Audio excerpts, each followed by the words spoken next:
Good morning. We are back with the budget hearings. Then this morning we have the Emergency Communications Center with us this morning. We're going to have a conversation about your budget. I wanted to give a quick shout out. We have Councilman Bill Pridemore here. He is the chair of the Metro Council budget process. So thank you for being here this morning. I'm going to ask Talia to kick us off, and then you can introduce anybody that you brought with you. But Talia. Okay. Good morning. Good morning. The Emergency Communications Center provides 911 emergency response and dispatch services in coordination with Metro Police, Fire, and Emergency and Medical Services. They have a current year budget of $14 million and 184 FTEs. Their budget request for FY17 is $328,500. And I will hand this off to Director. Thank you. Okay. My name is Michelle Donnigan, Director of ECC. And to my right, I have Dwayne Vance. He is the Director of Finance for us. He takes care of our money. I have on my left, I have Ms. Angie Milliken. She's Assistant Director, and she's over the Operations Division. And also with us, we have Michelle Peterson. She's Assistant Director over Support Services. And then we also have Mark Lyman. He is with our ECD board. He's the business manager over that. Great. And that's who we have. Well, thank you.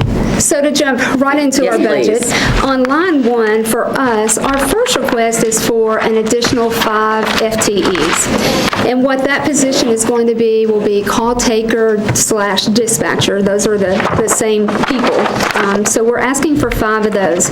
And what we're basing that on, first of all, we're basing it on our call volume. That's our primary function. And so basing on our call volume, in FY14, we answered just over 1 million calls for service. In FY15, for the fiscal year, it raised to 1,300,000.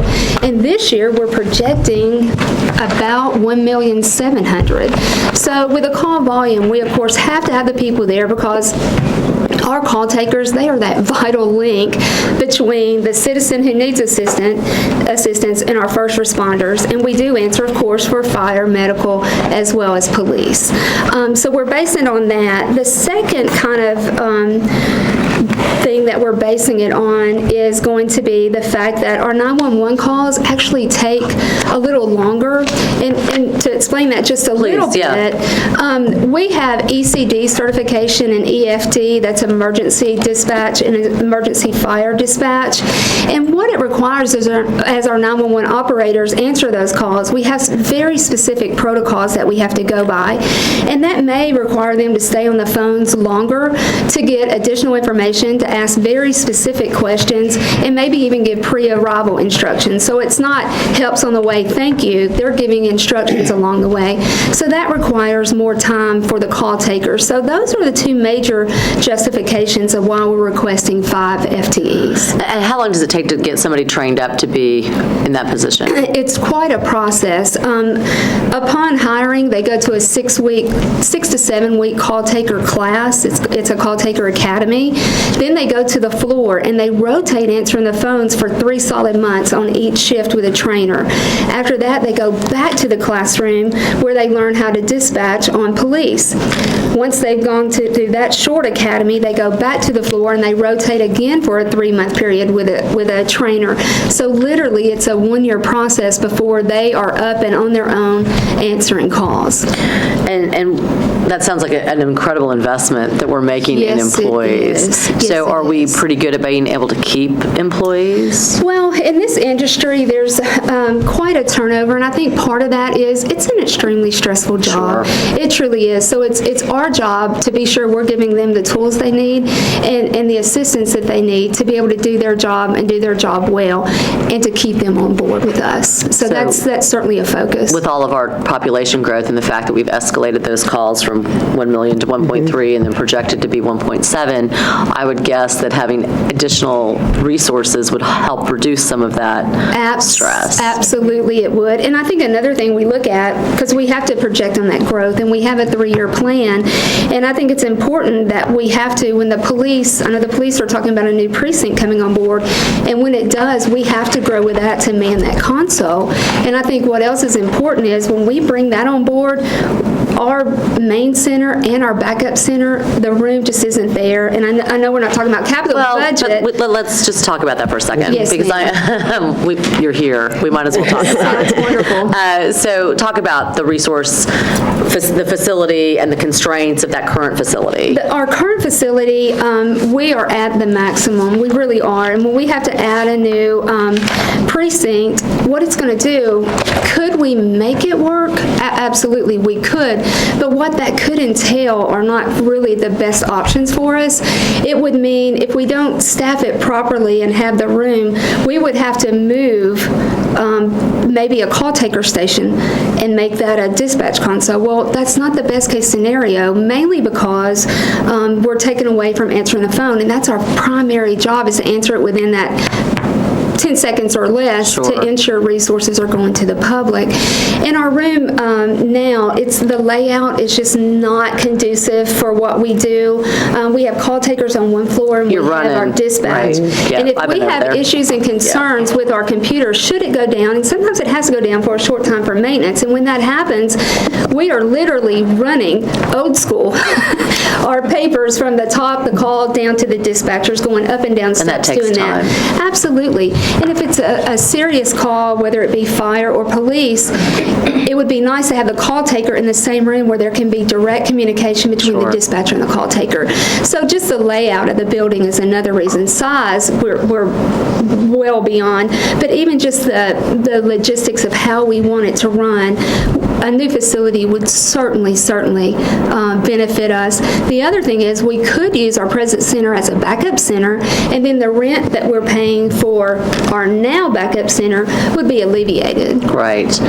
Adding 5 new positions, is that in the current space that you have, will you still be able to accommodate the 5 new positions? Because it does take time to have a new facility. Yes, ma'am. Yes, ma'am. We certainly will, in fact, make that work. Okay.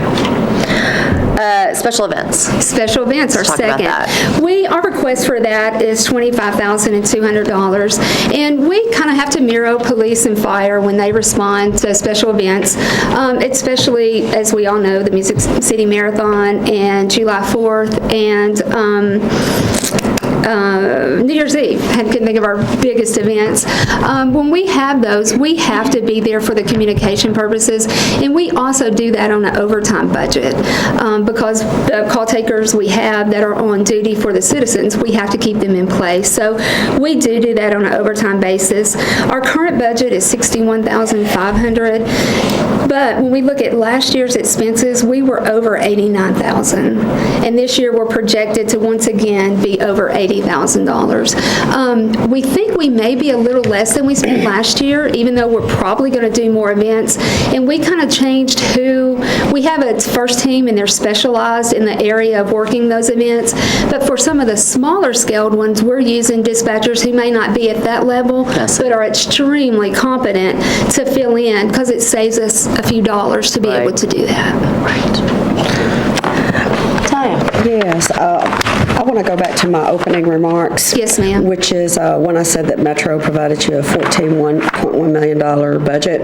Yes, ma'am. It's really important, I think, that the audience or the listeners understand that a large portion of that funding is provided by the ECD. Yes, it is. And the reason why Mr. Lynham is here today, would you just kind of discuss for the audience what they're covering versus what Metro is covering, because Metro is really only covering positions and salaries and fringe. That's correct. Okay, so that's correct. Maybe just kind of have a short overview of that. The ECD board is just extremely supportive of us, and what they provide money for includes training, it includes the furniture, it includes anything that enables us to be able to provide a better service for 911. So they pick up absolutely everything outside of salary and fringe for us. It might be helpful if you or Michelle could explain what the ECD board is, because I think a lot of people who Don't know what it means. don't really understand the distinction. So Michelle, do you want to do that, or do you want to even ask Mark to come forward and do that? Mark. You want to come up Because to it's a state. after 8 years, it's good to see you up with the podium, Mr. Lynham. Yes. Just bring that. It's really important that the It is. audience understand People that understand. relationship. Sure.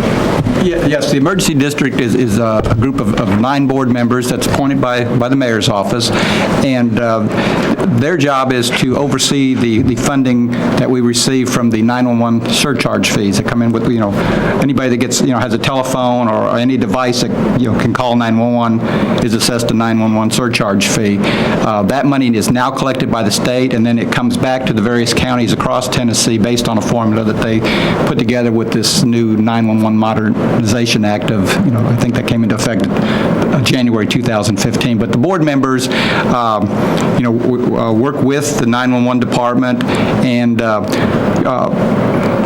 try to fund the various needs, technology, equipment that goes in there, like Michelle said, the training and those bigger expenses that come other than the salaries. Like a new facility? Yes.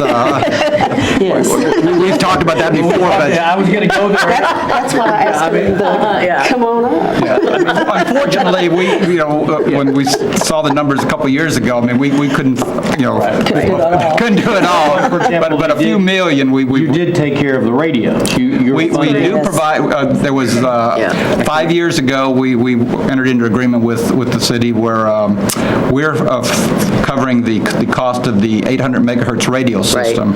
And that's a 10-year agreement. This year is year 5. We've got 5 more years, but that's about $2 million a year that we cover. But as we go forward on the ECC, the new facility, obviously, we will reach out to the ECD board and see what help they could give us. Right. Because what we didn't talk about, it's the $1 million room, is this is an expensive item. The current budget numbers are, we're guessing 50 million round numbers. So it is an expensive facility, and obviously, the ECD District board takes in about $6.5 million a year. Yeah. So we could take. Start with that. We start with that, yeah. But I think as we go forward, obviously, we'll work to try to identify sources of funding to pay for that facility. I think we did we not put some money in the capital budget for planning for that a year or two ago? FY14. FY14, and so I think we have some thoughts on where it should go. We'll get into that over the next year, but I don't know whether we'll provide full funding this year, but I think it's clearly something that we've got to start moving down the path on. Yeah. It's definitely the right thing to do. Thank you, Mark. Two quick follow-ups on that. The retention rate, is it stabilizing a little bit, or is it kind of ebbs and flows with the economy? This year, we look like we're going to be around 17%. Last year, we were at 13. The year before that, 11. The year before that, 19. So I think we're trending about where we would. It's not extremely high. Yeah. It's been lower and it's been high. Probably when the economy's good, people say, well, maybe I don't want that much stress in my life, and I can find a job. Yeah, Yes, sir. And we are 24/7, and shift work doesn't work for everyone. And just a sort of another question, because I think I know the answer now because I've studied this a little bit, but why does adding another precinct put more work on you? Because it seems like it's just, more cars, but kind of help understand why that is important that if we fund a precinct, that also requires funding for ECC. It requires funding to man that console. At our Each precinct has its own console? Absolutely. Okay, that's what- Each one does, and it needs to be that way for the safety of the officers more than anything. And then we also man our fire radios as well. And then we have countywide on top of the precinct, so it's more than just police precincts that we're manning at one time. And with us being 24/7, we actually do work to have a savings in the midnight hours. There is that time frame where the city does rest. At that time, we're able to consolidate 2 radios, and one dispatcher is able to handle that because the call volume is just at a very small amount. We have the ability to separate it if there's a large incident. But on A detail and B detail, between noon and 8, it would be extremely dangerous and impossible to combine those radios at that time. The only other thing that we probably ought to mention is kind of your status. as a department, or not as a department? Not as a department, yes, sir. Tell you, what's the background on that, on how ECC is now structured? Because it's not a standalone department currently.